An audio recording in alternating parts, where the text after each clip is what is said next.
वक्रतुंड महाकाय सूर्यकोटि समप्रभ निर्विघ्नं कुरु मे देव सर्वकार्येषु सर्वदा सर्वमङ्गलमाङ्गल्ये शिवे सर्वार्थसाधके शरण्ये त्र्यम्बके गौरी नारायणे नमोस्तुते मनोजवं मारुततुल्यवेगं जितेन्द्रियं बुद्धिमतां वरिष्ठं वातात्मजं वानरयुतमुख्यं श्रीरामदूतं शरणं प्रपद्ये महायोगपीठे तटे भीमरथ्या वरं पुण्डरीकाय दातुं मुनिन्द्रे समागततिष्ठन्तमानन्दकन्दं परब्रह्मलिङ्गं भजे पाण्डुरङ्गं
पांडुरंगाकडून प्रथम नमन दुसरे शरण संतांच्या त्यांच्या कृपादाने कथेचा विस्तार बाबाजी सद्गुरुदास ओम ब्रह्मानंद परम सुखदम केवल ज्ञानमूर्ती द्वंद्वादितं गुणदोषं तत्वशादिदर्शं एकं नित्यं विमलमचलं सर्वधी साक्षिभूतं भावातीतं त्रिगुणरहितं सद्गुरुतं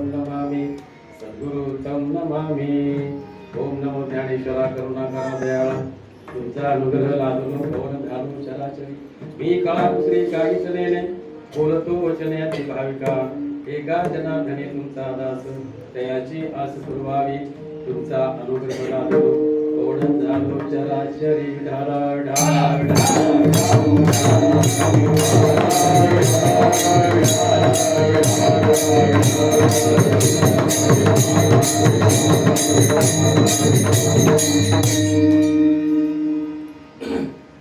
आवाज आपोआप कमी होते का?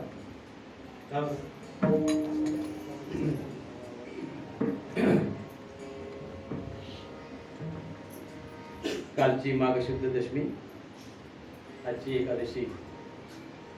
कोणची एकादशी आहे? जया. नंतर जया, नंतर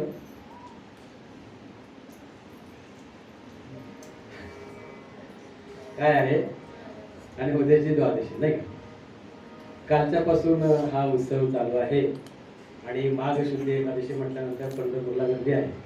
माघवारी प्रसिद्ध आहे. आषाढी कार्तिकी दशी माघवारी नंतर चैत्रवारी अशा 4 वाऱ्या प्रमुख असतात. सांगायचा मुद्दा काय की काल तुकाराम महाराजांनी अनुग्रह घेतला आहे. तुकाराम महाराजांनी घेतला आणि त्यांच्या जन्माचं सार्थक झालं. नवे नवे ते आश्रम झाले. आपण झालो का. आपण नुसतं कीर्तन ऐकतोय पण त्यांनी जो अनुग्रह घेतला तो आपण घेतला का हे विचार करण्यासारखी गोष्ट आहे की नाही. वैयक्तिक मला कोणाला बोलायचं नाही. तुकाराम महाराजांनी जो अनुग्रह घेतला त्यांच्या जन्माचं सार्थक झालं. नाही ते कोण होते प्रत्यक्षात कोण होते तुकाराम महाराज. म्हणे रामेश्वर भट्ट तुझा तुका विष्णू नाही तुझा. म्हणजे प्रत्यक्षात महाविष्णूचाच अवतार असतो सुद्धा. पांडुरंग कोण आहे महाविष्णूच आहे. ज्ञानेश्वर महाराज कोण आहे महाविष्णूच आहे. बरोबर रामचंद्र कृष्ण भगवान महाविष्णूच आहे. म्हणजे महाविष्णू असून सुद्धा अवतार का बरं घेतात तर ते आपल्याला सांगण्यासाठी बरं. कारण आपल्याला कसं कळणार हे आणि आपल्याला जर कळलं तर ह्या पुढच्या पिढीला कळेल. आपण जरी बंद केलं हे धर्म कार्य तर यांना काय कळणार मग. म्हणून हे धर्म कार्य आहे बरं. मग कालची माघ शुद्ध एकादशी तुकाराम महाराजांनी काय सांगितलं की आम्ही जे अनाथ आहोत. कितीतरी युग गेली त्या कलियुगामध्ये आपण अनाथ आहोत आणि ह्या अनाथाचा उद्धार करण्याकरता पंढरीस पांडुरंग पंढरी निर्माण केली देव नाही का. तुका म्हणे आम्हा अनाथ कारणे आम्ही हे अनाथ आहोत आणि आमच्यासाठी ती पंढरी निर्माण केली पण आपल्याला कळले का. पंढरी निर्माण केली परंतु आपल्याला कळले का. कळून घ्यायला पाहिजे की नाही. आपण नुसतं ऐकतो आणि सोडून देतो. मंदिरातून बाहेर जाताना महाराजांच्या पाया पडायची पद्धत आहे. आम्ही जे आतापर्यंत ऐकलं ते तुमच्या चरणावर ठेवतो. आम्ही आपले पहिले रिकामे होतो तसे आहोत आहे की नाही. अशा पद्धतीने पाया पडतो आपण.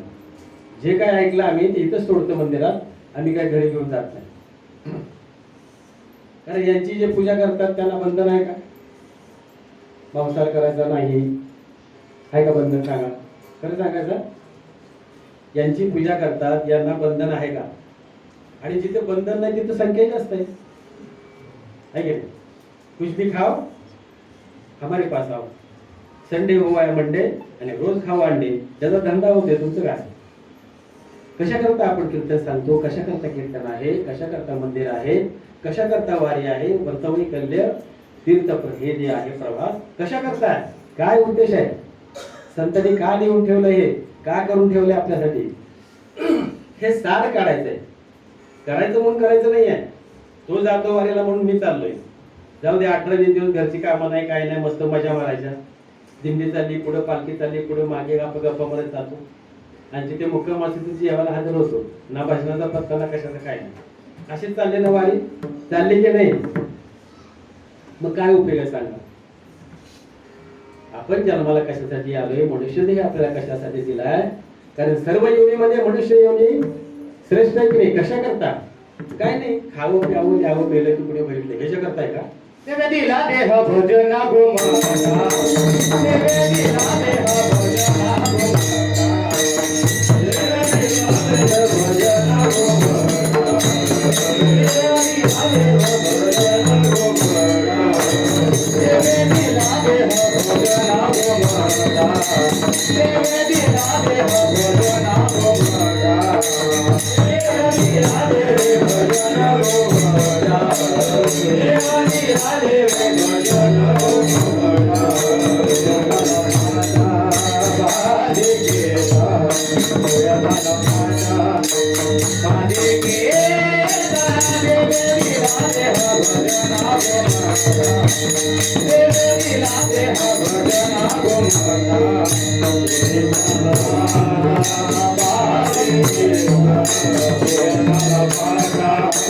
Bye.